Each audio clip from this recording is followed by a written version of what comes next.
ताड़म णमो सिद्धाड़म णमो वायर्याड़म णमो वज्झायाड़म णमो लोए सव्यसाहुड़म। मंगलमय पांचों कल्याणक, मंगलमय जिनका जीवन है। मंगलमय वाणी सुखकारी, शाश्वत सुख की भव्य सदन है। मंगलमय सद्धर्म तीर्थ करता की, मुझको सदा शरण हो। धन्य घड़ी वह धन्य दिवस, जब मंगलमय मंगलाचरण हो।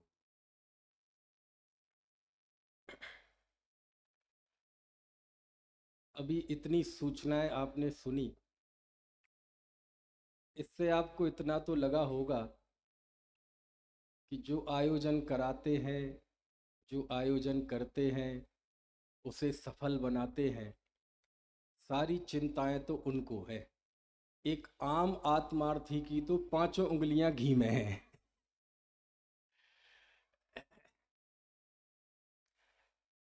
कल रात्रि के सत्र में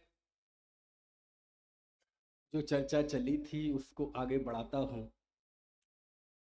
इस आयोजन का शीर्षक है श्री 1008 पार्श्वनाथ दिगंबर जिन बिंब पंच कल्याणक प्रतिष्ठा महोत्सव।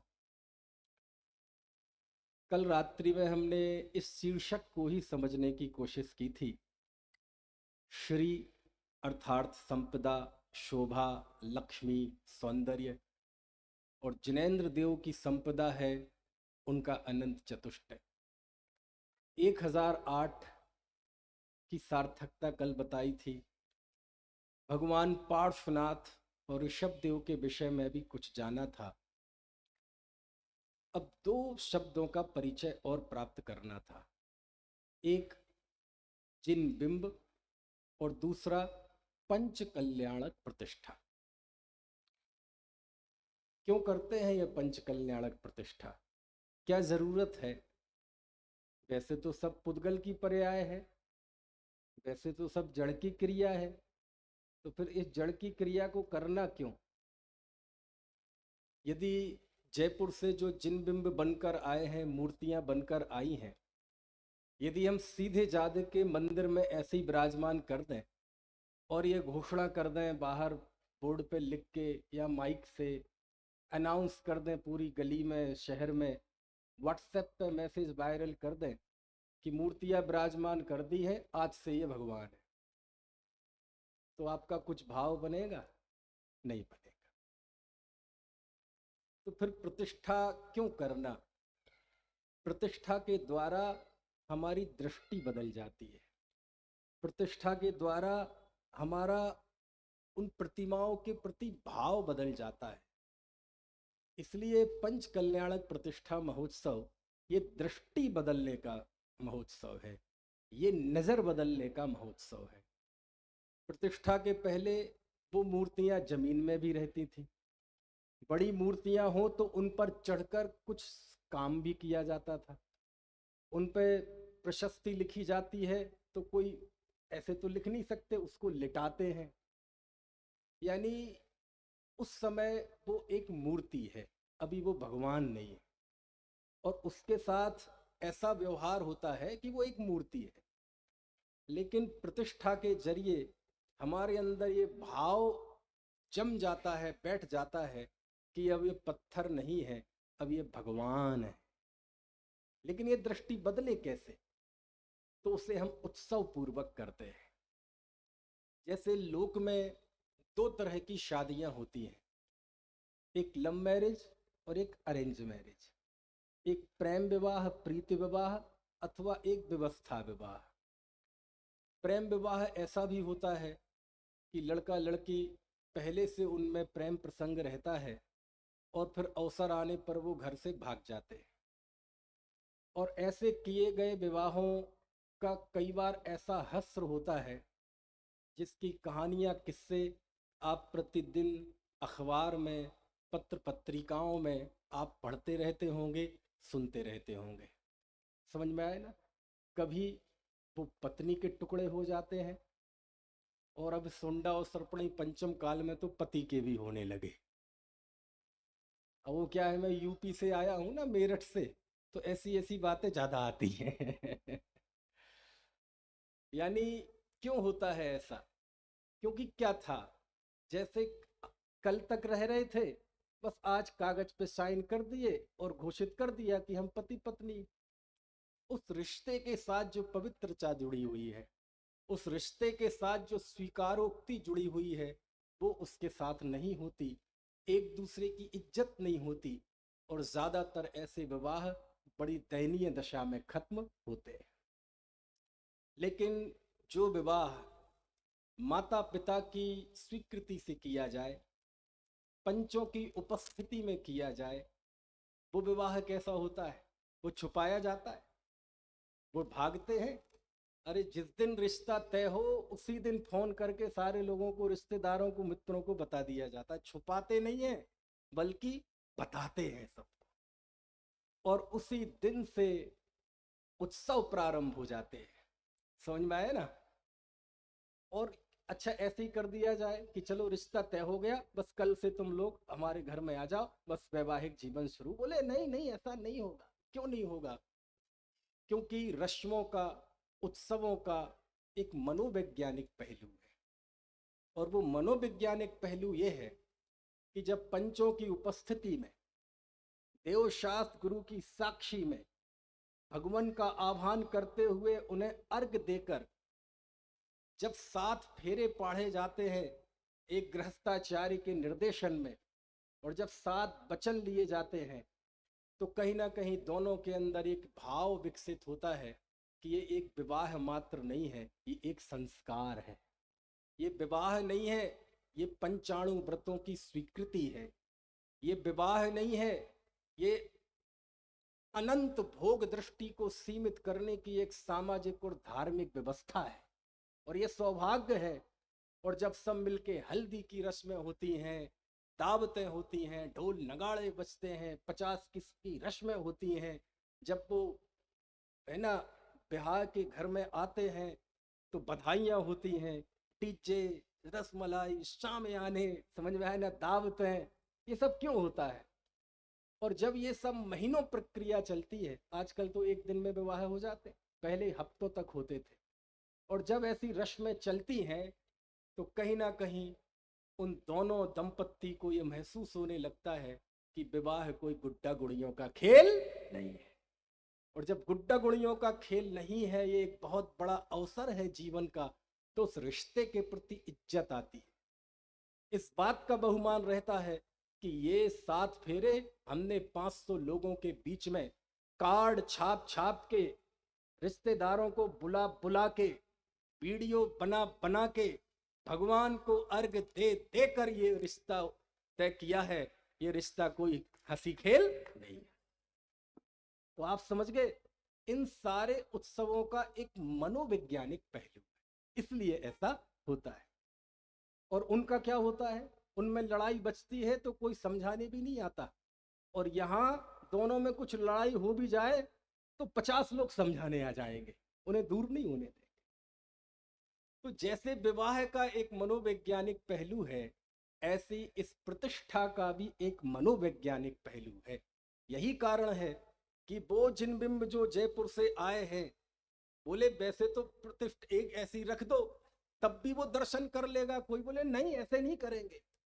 जब तक उत्सव नहीं होगा, जब तक पूरे देश में बुलावा नहीं बुलाएंगे, जब तक प्रतिष्ठाचार्य नहीं आएंगे, विद्वान नहीं आएंगे, साधर्मी नहीं आएंगे, महीनों महीनों पहले तैयारी नहीं होगी, और पूरे गांव में न्योता नहीं दिया जाएगा, ढोल नगाड़े नहीं बजेंगे, बोले तब तक ये मूर्तियां प्रतिष्ठित नहीं होंगी।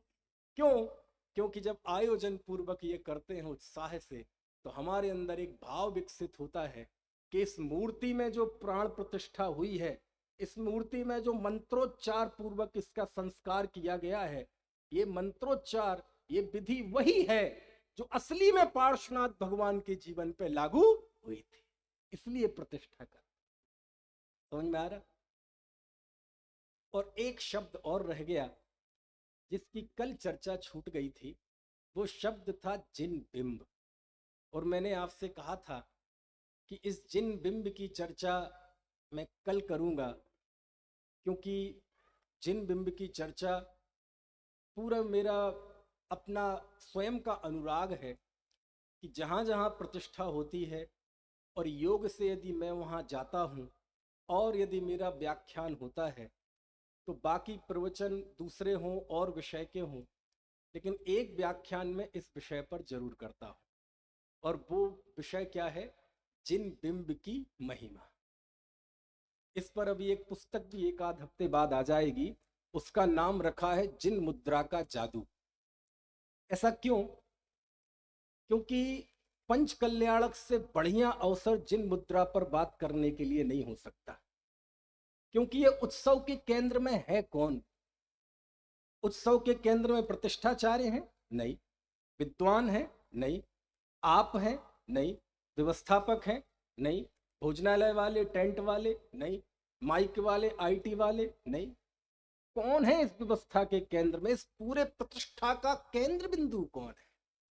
इस पूरी प्रतिष्ठा का केंद्र बिंदु है जिन बिंब, जिन प्रतिमा। और पंच कल्याणक से बढ़िया अवसर जिन बिंब पर बात करने का कोई दूसरा नहीं हो सकता। जिन वाणी की महिमा के लिए हमें एक दिन श्रुत पंचमी पर्व मिल जाता है। दान तीर्थ को याद करने के लिए अक्षय तृतीया पर्व मिल जाता है। संयम की बात करने के लिए 10 लक्षण पर्व आ जाता है। भक्ति की बात करने के लिए नंदीश्वर अष्टानी का पर्व आ जाता है। लेकिन जिन बिंब के लिए कोई पर्व निर्धारित नहीं है, तो मुझे लगता है पंच कल्याणक से बढ़िया पर्व, पंच कल्याणक से बढ़िया महोत्सव, पंच कल्याणक से बढ़िया कोई त्योहार जिन बिंब की चर्चा के लिए नहीं। इसलिए आज थोड़ी सी बात मैं जिन बिंब पर करूंगा। जब मैं विद्वानों के पास जाता हूं, तो जब जब भी जिनेंद्र भगवान की जिन बिंब की भक्ति होती है, तो वो बड़े भावुक हो जाते हैं। पावन मेरे नयन भये तुम दर्शते, पावन पाणी भये तुम चरणनि परसते, पावन मन है गयो तिहारे ध्यानते, पावन रसना माही तुम गुण गानते, पावन भई पर जाए मेरी भयो मैं पूर्ण धनी, मैं शक्ति पूर्वक भक्ति कीनी पूर्ण भक्ति नहीं। पढ़ते हैं ना जलाभिषेक पाठ में। दर्शन पाठ में क्या पढ़ते हैं? तुम बिन में व्याकुल भयो जैसे जल बिन मीन। मीन का अर्थ क्या होता है? पढ़ जाते हैं जी। मीन मतलब मछली। हे भगवान, मैं आपके बिना ऐसे तड़फा हूं जैसे जल से निकाल देने के बाद मछली तड़फ। देखा है आपने मछली को तड़फते हुए? यदि आपने देखा होगा, समझ नहीं देखा होगा, तो आपको ये पंक्ति समझ में नहीं आएगी। और यदि देखा होगा तो या तो ये पंक्ति की गहराई समझ में आ जाएगी, या फिर ये पंक्तियां ही बोलना बंद कर देंगे। नहीं आई बात समझ में? है बुद्धजन राय जी लिखते हैं, मिट गयो तिमिर मिथ्यात्व मेरो, उदय रवि आतम भयो, मोह और हरख ऐसो भयो, मनुरंक चिंता मणि। हे भगवान, आपकी इस मुद्रा को देखकर मुझे ऐसा लग रहा है जैसे किसी भिखारी को चिंतामणि रत्न मिल गया। समझ में आया? पंडित दौलत राम जी लिखते हैं, निरखत जिन चंद्र बदन स्वपद सुरुचि आई। हे जिनेंद्र देव, आपकी मुद्रा को देखकर मुझे आत्मपद की रुचि जागृत हो। शाश्वत आनंद स्वाद पायो बिनस्यो विषाद, आन में अनिष्ट इष्ट कल्पना नसाई। निरखत जिन चंद्र बदन स्वपद सुरुचि आई। और जब जब मैं जाता हूं, आचार्यों के ग्रंथ पढ़ता हूं, विद्वानों के वचन पढ़ता हूं, तो जहां जिनेंद्र देव की मुद्रा की बात आई, वो सब बड़े भावुक हो जाते हैं। समझ, ऐसे नाचते हैं भक्ति से कि वो देखते ही बनता है। लेकिन यहां कोई प्रश्न कर सकता है कि देखो पंडित जी, आप थोड़े सीधे हैं। अच्छा जी, बताइए क्या है ये सीधापन? बोले ये थोड़ी भक्ति की बात है, और भक्ति में क्या है, थोड़ी सी भावुकता चलती है। कई बार भक्ति में, भावुकता में व्यक्ति ऐसी बातें बोलने लगता है कि जो कुछ बढ़ा चढ़ा कर, जैसे किसी को गुस्सा आए तो तेज गुस्से में नहीं बोलता है ना, मैं तुझे ये, समझ गए ना, जबकि वो ऐसा होता नहीं है। प्यार में बोलता है मैं चांद तारे तोड़ के ला दूंगा, आज तक नहीं लाया कोई। समझ में आया? किसी को जोश दिलाना हो, इंसान क्या नहीं कर सकता, चांद तारे तोड़ सकता है, नदियों का रुख मोड़ सकता है, जहां पैर जमीन पे मार दे तो पानी निकाल सकता है। मारना मत, पानी निकले ना निकलेगे, खून जरूर निकलेगा। समझ में आया? तो कभी कभार उपदेश में, भावुकता में ऐसी बातें कही जाती हैं, पंडित जी आप समझते नहीं है, तुम बिन मैं व्याकुल भयो जैसे जल बिन मीन, ये सब भावुकता की बातें हैं। मैंने कहा हाँ सही है, चलो आप कुछ देर के लिए आपकी बात मान लेते हैं। लेकिन जब मैं कलिकाल सर्वज्ञ आचार्य वीरसेन स्वामी के चरणों में गया, षटखंडागम की टीका धवला पुस्तक 6 पेज नंबर 427 पर, और वहां वो लिखते हैं जिण बिंब दंसड़ेण मिच्छत्तादि कम कलाबस खय दंसणा दो। कौन सी भाषा है ये? प्राकृत भाषा है। समझ में तो नहीं आई ना? नहीं आई। क्या अर्थ है इसका? वीरसेन स्वामी धवला पुस्तक 6 में लिखते हैं कि जिन बिंब के दर्शन से मिथ्यात्व के निधत्ती निकाचित कर्म भी नष्ट हो जाए। अब बात भक्ति साहित्य की नहीं रही, अब बात भावुकता की नहीं रही, अब बात हो गई सिद्धांत की।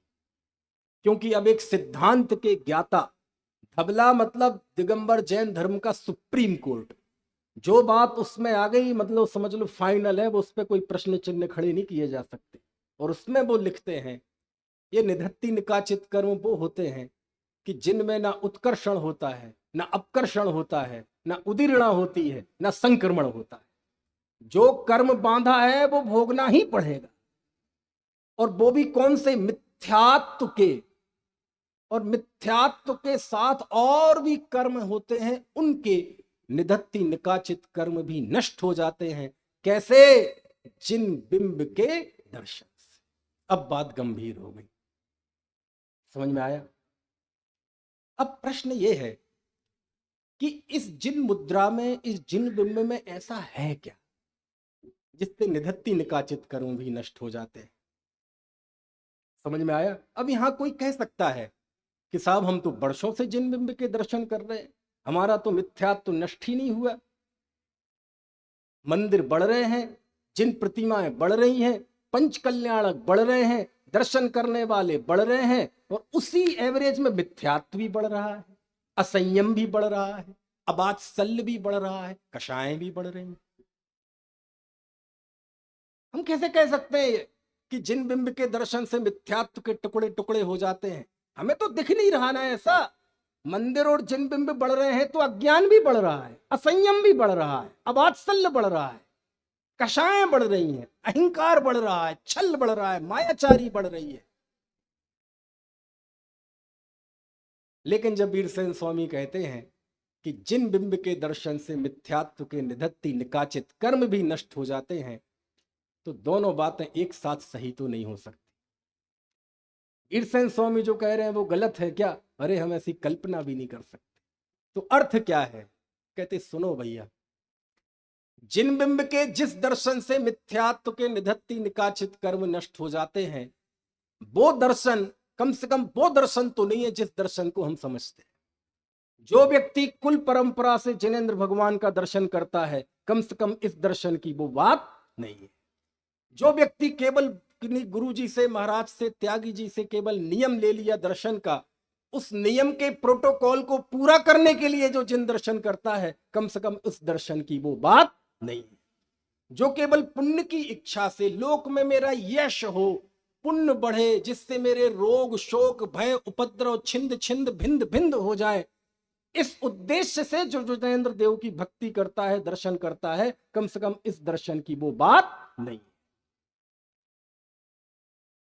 समझ में आया ना? तो फिर क्या है? आप जानते हैं शास्त्रों में जिन दर्शन को और मुनि दर्शन को, जिन मुद्रा को और मुनि मुद्रा को एक ही कहा गया है। और कहते हैं जो मुनि मुद्रा और अरहंत की मुद्रा में फर्क देखता है वो मिथ्या दृष्टि है। कुछ है इस मुद्रा में ऐसा जादू। आज हम जिनका पंच कल्याणक देख रहे हैं, भगवान पार्श्वनाथ, भगवान पार्श्वनाथ जब हाथी की पर्याय में थे, कौन सी पर्याय में? हाथी की पर्याय में। और एक अरविंद मुनि थे, अरविंद मुनि का संघ, पोदनपुर के राजा थे अरविंद मुनि, अब सब दिखाया जाएगा कल परसों। तो वो पोदन दीक्षा लेने के बाद वो शिखर जी की वंदना के लिए गए, और शिखर जी के पास एक वन है, अभी हम होके आए वहां, मान्यता है कि ये वहीं की घटना है। तो वह हाथी वहां था, कौन? पार्श्वनाथ का जीव। और वो हाथी पागल हो गया, ऐसा पागल हो गया कि मुनि संघ वहां उपस्थित था। मुनि संघ की भक्ति में आए हुए सैकड़ों श्रावक वहां थे। पेड़ों को उखाड़ के फेंकता है, जीवों को मार मार के फेंकता है, कई श्रावकों को भी उसने मार दिया, कुचल दिया, सूंड से उठा उठा फेंका, और वहां अफरा तफरी मच गई। समझ में आया? और ऐसी अफरा तफरी मची कि केवल एक ही आवाज आ रही थी, बचाओ बचाओ बचाओ बचाओ बचाओ बचाओ। और ऐसा उपद्रव करता हुआ जब वो हाथी थोड़ा आगे बढ़ा तो देखा कि एक शिला पर अरविंद मुनि ध्यानस्थ बैठे, हाथ पे हाथ रखे हुए हैं, तन पे तनिक भी कोई परिग्रह नहीं है, आंखें बंद, और ऐसा लग रहा था जैसे कोई सिद्ध भगवान सिद्ध शिला से आकर बैठ गए। और उन मुनि की मुद्रा को देखकर पता नहीं ऐसा क्या जादू हुआ, किसके? हाथी के, कि उसका सारा पागलपन चला गया। उस मुद्रा को देखकर उस जीव को जाति स्मरण हो गया, उसको पूर्व के जन्म याद आ गए, सम्यक दृष्टि हो गया। बोलो आप, सम्यक दृष्टि नहीं हुआ, अप्रत्याख्याना व्रण का अभाव कर दिया, देश व्रत धारण कर लिए उसने, श्रावक के व्रत ले लिए, सूखे पत्ते खाने लगा। बोलो आप, पेड़ों को उखाड़ना बंद कर दिया, देख देख कर चलता था, ब्रह्मचर्य का पालन करने लगा। ऐसा उसका जीवन हो गया। और अंत में एक सरोवर में जल पीने के लिए उतरा और वहां दलदल में फंस गया, और पूर्व जन्म का कमठ बैरी जो एक सांप था उसने आकर उसे डस लिया। और जब उसे लगा कि अब तो जीवन समाप्त होने वाला है, तो उस जीव ने चारों प्रकार के आहार का त्याग करते हुए समाधि अंगीकार की। तो कुछ तो है इस मुद्रा में। महावीर का जीव जब शेर की पर्याय में था, समझ में आया? हिरण के पीछे भाग रहा था, भाग ही नहीं रहा था, हिरण को पकड़ लिया था, पकड़ ही नहीं लिया था, उसको खा रहा था। कुछ खा चुका था और कुछ अभी बाकी था, मुंह में मांस था, हाथ और मुंह खून से सने हुए थे। समझ में आया? और ऐसा जो जन्म से ही इतना क्रूर, समझ में आया? और आकाश से 2 चारण रिद्धि मुनि उतरे, और पता नहीं क्या चमत्कार हुआ। उस शेर ने जब उन मुनि को देखा, ओ हो, सारी दुनिया तो मुझसे डरती है, सारी दुनिया के चेहरे पर तो भय रहता है, लेकिन ये कौन से देवीय पुरुष हैं, इनके चेहरे पे तनिक भी भय नहीं, इनके चेहरे पे कोई विकार ही नहीं दिखता। ओहो, कितनी शांति, कितनी सहजता, इनकी आंखों में कितनी करुणा है। उनकी उस मुख मुद्रा को देखकर उस शेर को जाति स्मरण हो गए, जाति स्मरण हुआ, और पूर्व भव याद आ गए। और पूर्व भव याद आए, समझ में आए ना? और पूर्व भव में देखा कि मैं कभी देव था, उस पर्याय का भी नाश हो गया, मनुष्य था, उस पर्याय का भी नाश हो गया, सब नष्ट हो गया, लेकिन मैं जिंदा रहा। ये अवस्था भी नष्ट हो जाएगी, मैं फिर भी जिंदा रहूंगा, इसका मतलब मैं कोई और हूं और ये देह कुछ और है। ऐसा विचार उसके प्रकट हो गया और वह सम्यक दृष्टि हो गया। बोलो, समझ में आया? और उस समय उसकी ऐसी परिणति हो गई, जब उसे जाति स्मरण हुआ, मुनि ने उसे उपदेश दिया, और ऐसे हाथ जोड़े हैं, आंखों से आंसुओं की धारा बह रही है। और उस समय गुणभद्राचार्य उत्तर पुराण में ये कल्पना करते हैं कि उस समय उसके आंसुओं की धारा ऐसे गिर रही थी जैसे मिथ्यात्व ही गल गल कर गिर रहा हो और निवेदन कर रहा हो, हे सम्यक दर्शन तुम आओ, हे सम्यक दर्शन तुम आओ, ये तुम्हारे रहने का स्थान है। समझ में आया? उसने हाथ जोड़ के मुनि की वंदना की, प्रदक्षिणाएं दी, बार बार वंदना कर रहा है, बार बार वंदना कर रहा है, बार बार वंदना कर रहा है, प्रायश्चित कर रहा है अपने पूर्व पापों का, और सम्यक दृष्टि हो गए। और इतना ही नहीं, अप्रत्याख्यानावरण कषाय का अभाव हुआ, देशवृत्ति हो गया। समझ में आए ना? कौन? शेर। और उस शेर की उस समय इतनी पवित्र परिणति हो गई कि गुणभद्राचार्य एक वहां टिप्पणी करते हैं, उत्तर पुराण में बड़ी मार्मिक टिप्पणी है। मालूम वो क्या कहते हैं उसकी प्रशंसा में? कि ये तो कुदरत का नियम है कि पंचम काल के ये तो कुदरत का नियम है कि त्रेंचों को मोक्ष नहीं होता। यदि ये नियम नहीं होता तो उस शेर को वहीं मोक्ष हो जाता। तब मुझे लगता है कि कुछ ना कुछ तो है इस मुद्रा में। कहीं ना कहीं उस मुद्रा को हम कम आंक रहे हैं, कहीं ना कहीं उस जिन बिंब को हम अंडर एस्टिमेट कर रहे हैं।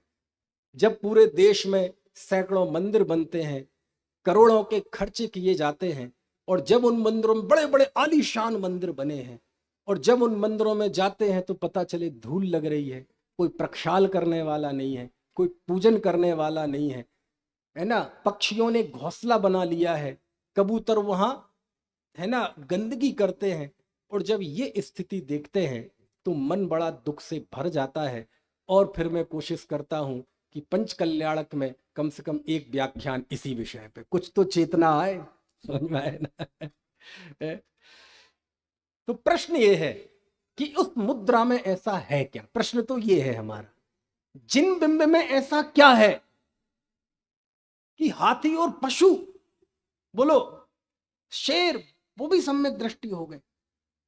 तो आज जरा हम आगे के 20 मिनट में ये जानेंगे कि उस जिन मुद्रा में ऐसा क्या है। समझ में आ गई बात की नहीं? जानेंगे जरा उस जिन बिंब में छुपे हुए उपदेश को, उस जिन बिंब में छुपे हुए संदेश को। करें जरा।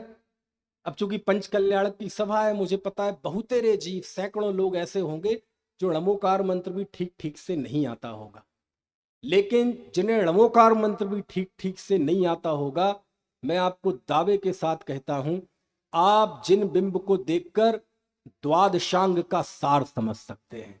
पूरे जिनागम का सार आपको समझ में आ जाएगा। किसमें? जिन बिंब को देखकर। करें जरा बात। तैयार हैं आप लोग? चल, सरलता से बात करते हैं, बिल्कुल बिल्कुल 8 साल का बालक हो उसे भी बात समझ में आ जाए। अच्छा, आप लोगों ने कितने भगवान के दर्शन किए हैं? नीमच वालों ने? नीमच में कितने मंदिर हैं? जिन मंदिर? एक। और आसपास भी किए होंगे, तीर्थों पर भी गए होंगे। अच्छा, आप सारे विश्व में चले जाइए, यदि लाखों जिन मंदिर हैं और लाखों जिन बिंब हैं, उन सारे जिन बिंबों को आप निहारिए। अच्छा बताओ, किसी भी जिन बिंब के साथ कोई स्त्री है, कोई बेटा है, कोई बेटी है, कोई माता है, कोई पिता है? नहीं। मतलब क्या है इसका? जिन बिंब हमसे ये कह रहा है कि संग की भावना निगोद की भावना है। यदि सुखी होना चाहते हो तो एकाकी चल पड़ो, अकेले में सुख है।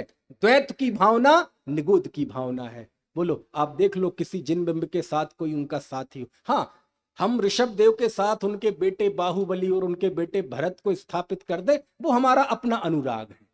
यक्ष यक्षिणी भी कर देते हैं लोग, वो उनका अपना अनुराग है। लेकिन भगवान को इसकी जरूरत नहीं है। किसी, देख लो आप, पूरे विश्व के किसी भी जिन बिंब को देख लो, जिन बिंब के साथ कोई दूसरा उनका परिवार का सदस्य नहीं होगा। यहां महावीर का दरबार नहीं होता, आदिनाथ का दरबार नहीं होता। हाँ, भक्ति में कहते हैं, समझ में आए ना? अगला। अच्छा बताइए, पूरे विश्व के जिन बिंब को देख लीजिए, किसी जिन बिंब के हाथ में अस्त्र, किसी जिन बिंब के हाथ में शस्त्र, धनुष, मुगदर, क्या कहते हैं, गधा, गधा नहीं, गदा, समझ में है ना। भाला, कट्टा, रामपुरी, और क्या क्या होता है, ये तो हमारे यूपी के बता रहे। आपके निबाड़ में क्या चलते हैं, मेवाड़ में क्यों जैन जी क्या चलते? तीर कमान। वैसे ये भी तो मेवाड़ में ही आता होगा ना? नहीं, ये नहीं आता मेवाड़ में, वैसे चित्तौड़गढ़ पास में ही है। अच्छा चलो, है? अच्छा मालवा है, चलो। नहीं तो इनके राजस्थान जाओ ना, मेवाड़, चित्तौड़गढ़, तो वहां तो राजस्थानी आदमी को इतना मतलब गुरूर होता है अपने आप में, बोले हम तो राजस्थानी हैं जी, ये तो राजस्थान की भूमि है जी, हम तो बात बात पर जान दे देते। मैंने कहा हमारे यूपी आओ, बात बात में जान।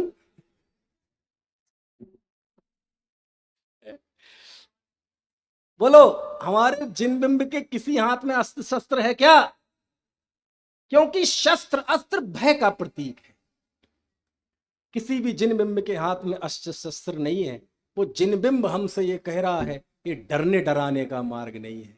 ना तो भयभीत हो और ना किसी को भयभीत करो, स्वयं भी निर्भय रहो, और ऐसे निर्भय रहो कि तुम्हें देखकर दूसरा भी निर्भय हो जाए।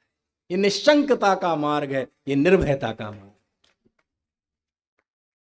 अच्छा, अगला, हमारे किसी जिन बिंब का कोई मुद्रा ऐसी है आशीर्वाद देते हुए?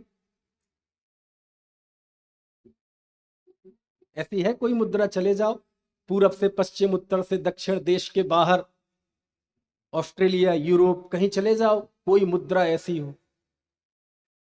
भगवान बदल सकते हैं। पाषाण की जगह धातु की प्रतिमा हो सकती है, 9 इंच से 52 गज तक की हो सकती है, सब हो सकता है, लेकिन किसी की भी मुद्रा ऐसे नहीं होगी। ये क्या मतलब है इसका? इसका मतलब ये है कि दुनिया में किसी की आशीर्वाद से अथवा दूसरे की बद्दुआओं से कुछ भी होता नहीं है। सभी जीवों का जीवन मरण सुख दुख वह अपने कर्म के उदय के अधीन है। ये आशीर्वाद देना और लेना ये लोकाचार है, ये पारमार्थिक मार्ग नहीं है। सुखी होना है तो इन सब व्यवहारों से पार जाना पड़ेगा। समझ में आया? उपहासित कहा जाता हो, उपेक्षित कहा जाता हो, आदिवासी कहा जाता हो, जंगलों में रहने वाली जंगली जातियां, ऐसे लोग भी यदि जिनेंद्र देव की प्रतिमा के सामने पहुंच जाते हैं तो जिन बिंब उनको भी ये कहता है कि तुम दलित नहीं, शोषित नहीं, आदिवासी नहीं, तुम काले नहीं, तुम अंदर से भगवान हो, परिपूर्ण हो, तुम्हारे अंदर वो प्रभुत्व है, विभुत्व है, बस उसकी दृष्टि नहीं है। बोलो, जिन बिंब पात्र भेद करता, जिन बिंब जाति भेद नहीं करता। कोई भी जाति का जाए, कोई भी मजहब का जाए, हिंदू हो, मुस्लिम हो, सिख हो, ईसाई हो, पारसी हो, यहूदी हो, कहीं का भी हो, वो उसे हिंदी आती है, प्राकृत आती है, नहीं आती है, कोई फर्क नहीं पड़ता, क्योंकि जिन मुद्रा का जो उपदेश होता है वो शब्दों में नहीं होता, वो भाषा में नहीं होता, वो उपदेश निशब्द है, वो शब्दातीत है। और सच में जो शब्दातीत उपदेश होता है वो ही ताकतवर होता है। शब्दों की तो अपनी एक सीमा है। मौन उपदेश सबसे ताकतवर होता है। चले जाओ आप, कोई भी जाति मजहब का व्यक्ति चला जाए, जिन बिंब सबको एक ही बात कहता है, अपने को देखो, अपने को जानो, अपने में जम जाओ, अपने में रम जाओ, सुखी होने का कोई दूसरा अल्टरनेट आज मानो, कल मानो, अनंत काल। अगला, शास्त्र में जाते हैं तो निश्चय नय है, व्यवहार नय है पंडित जी, द्रव्यार्थिक है, पर्यायार्थिक है, नेगम आदि 7 नय है, 47 नय है, इच्छाप नाम स्थापना द्रव्य भाव 4 निक्षेप है, बहुत कुछ है। इस नय से ऐसा है, इस नय से ऐसा है। लेकिन जिन बिंब नयों की भाषा में बात नहीं करता, जिन बिंब अपेक्षा से बात नहीं करता। जिन वाणी में जाएंगे स्याद अस्ति स्याद नास्ति, जिन बिंब स्यात में बात नहीं करता। जिन बिंब कहता है यदि अपना आत्मा ही एकमात्र देखने जानने लायक है तो है। कौन से नए से? चुप हो जाओ। किस अपेक्षा से? खत्म करो इस बात को। जिन बिंब कहता है अंदर इधर सुख है तो है, किस अपेक्षा से? किस नए से तुम नए चक्र में क्लास में पढ़ते रहना, ये हमारा विषय नहीं है। जिनबिंब जो कहता है परिपूर्णता के साथ कहता है। जिनबिंब जो कहता है उसमें कहीं कोई लचक नहीं है। जिन वाणी में आएंगे तो किंतु है, परंतु है, अगर है, मगर है, अथ है, इति है। लेकिन जिन बिंब में कोई किंतु नहीं, कोई परंतु नहीं, कोई अगर नहीं, कोई मगर नहीं। आप जिन बिंब के पास जाएंगे और जिन बिंब ये कह रहा है अपने को देखो, तो बस देखो, उसमें कोई किंतु परंतु अगर मगर नहीं। जिन वाणी पढ़कर कोई निश्चयाभासी हो सकता है, कोई व्यवहाराभासी हो सकता है, कोई उभयाभासी हो सकता है। लेकिन एक उदाहरण पूरे इतिहास से ले आओ कि जिन बिंब को देखकर कोई आभासी हो। बात थोड़ी ऊंची तो नहीं हो गई? जिन बिंब यानी ये कोई चित्र नहीं है। जिन बिंब मतलब पूरा एक चरित्र है।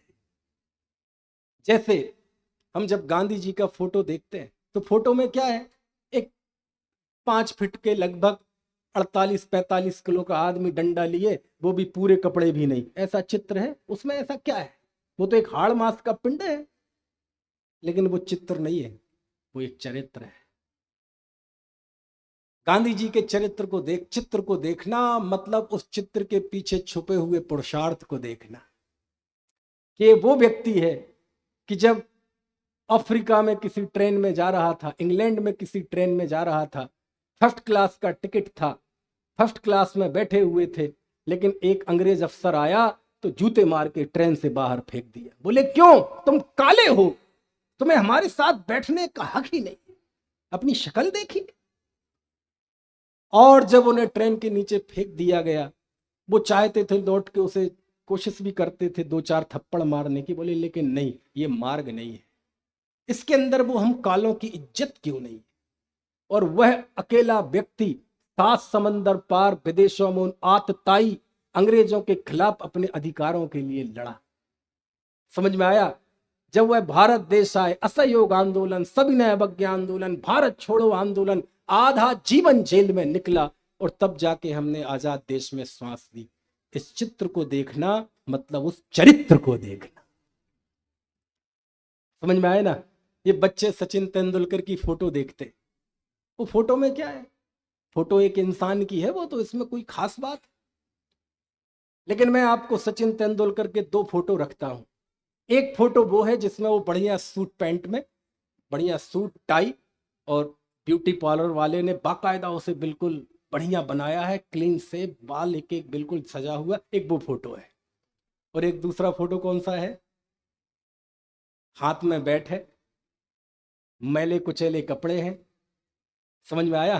बाल बिखरे हुए हैं, पसीने से लथपथ हो रहा है, हाथ में ग्लव्स हैं, हेलमेट है, और बीच मैदान में खड़ा हुआ है। बोलो कौन सा चित्र चरित्र है? ये चित्र, समझ में आया ना? और ये चित्र क्या बताता है कि ये जो फोटो लगा है ना बेटे, ये फोटो मत देखो, इस फोटो के पीछे लगा हुआ उस व्यक्ति की लगन और पुरुषार्थ देखो। समझ में आया ना? ये वो फोटो है बेटे कि जिस समय दूसरे खिलाड़ी है ना जीत की खुशी में पार्टियां करते थे, शराब पिया करते थे, उस समय वो 20 साल का बालक सुबह 3 बजे जब सारी दुनिया सोती थी, उस समय वो नेट पे प्रैक्टिस किया करता था। समझ में आया ना? चित्र नहीं, वो चरित्र होता है। ऐसे ही जिन बिंबे अरहंत दशा है, ये अरहंत दशा एक चरित्र है। इस चरित्र के पीछे एक पूरा इतिहास है। और वो इतिहास क्या है कि वो जो मुक्ति का मार्ग पूरा है, वो जब साकार हो जाए जिन बिंब को देखकर, तो समझ लेना हमने जिन बिंब के दर्शन कर। जिन बिंब मतलब रत्नत्र है। कुछ बात समझ में आ रही है कि नहीं? अच्छा, आप 12 भावनाएं पढ़ते, कौन कौन सी हैं? अनित्य, अशरण, संसार, एकत्व। जीवंत 12 भावना यदि आपको कहीं देखना हो तो जिन बिंब को देखो। जिन बिंब की मुद्रा ये कह रही है संसार अनित्य है, आत्मा नित्य है। संसार अशरण है, आत्मा शरण है। संसार देखने लायक नहीं है, आत्मा देखने लायक। बोलो ये 12 जीवंत भावनाएं, बोलो जिन बिंब में आपको जीवित तैरती हुई दिखाई दे रही है कि नहीं? मुझे दिखाई दे रही है।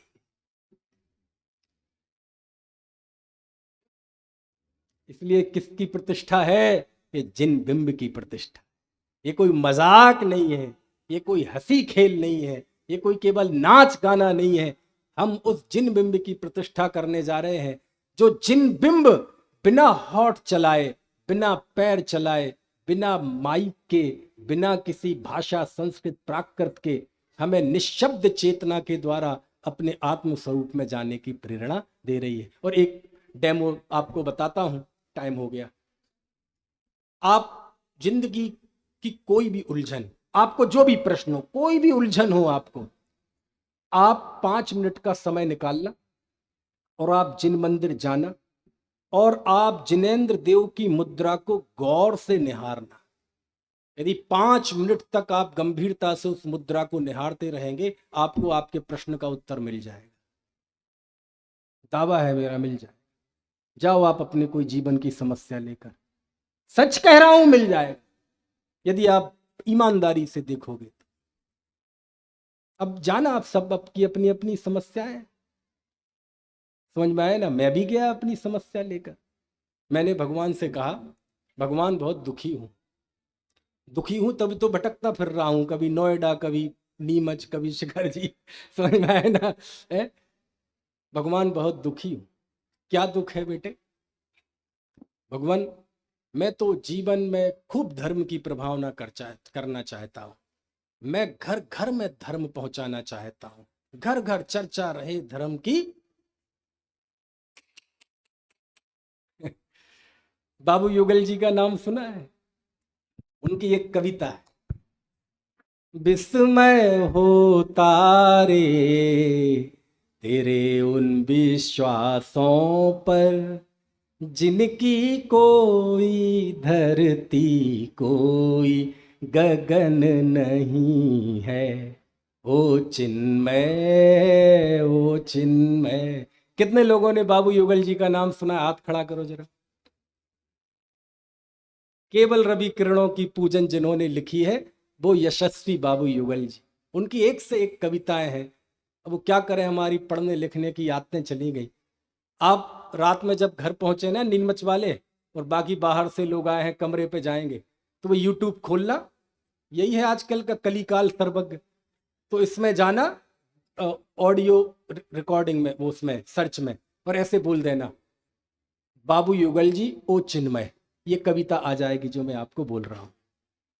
निकिता झांझरी ने गाई है, अपने जो झांझरी जी है ना, प्रदीप जी, उनकी पुत्र बधू ने। जितनी बढ़िया कविता है उतनी बढ़िया गाई है। समझ में आया?